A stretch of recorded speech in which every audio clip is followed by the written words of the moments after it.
Bonjour et bienvenue dans ce nouveau tuto tableau pratique, afficher les données sur une carte pleine.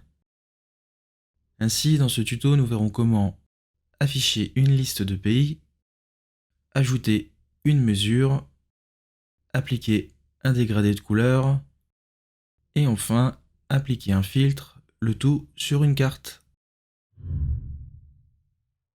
Pour commencer, dans une nouvelle feuille, nous allons afficher sur une carte la liste des pays contenus dans notre source.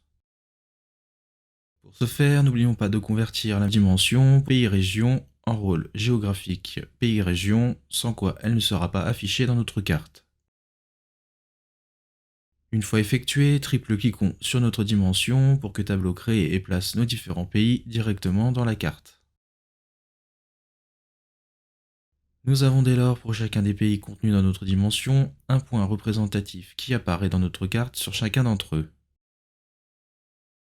Ajoutons à notre carte un dégradé de couleur représentant le niveau des ventes pour chacun de nos pays.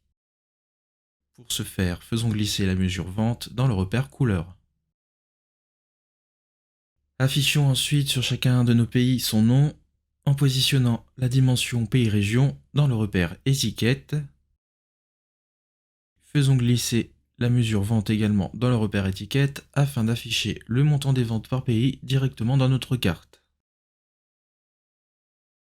Modifions le dégradé de couleur pour un peu plus de lisibilité en choisissant la couleur orange par exemple. Et enfin, appliquons un filtre sur notre dimension pays-région en sélectionnant France. Affichons la fiche filtre en la faisant glisser sous nos repères. Ainsi, en cochant ou décochant nos pays, nous les masquons ou les affichons, ainsi que leur montant des ventes.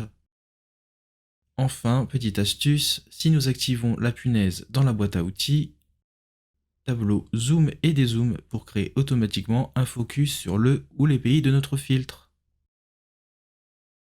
Vous remarquerez donc que la construction d'une carte dans Tableau est tout aussi simple que la construction d'un graphique ou d'une table texte, puisque nous utilisons la même interface en utilisant et jouant avec nos repères.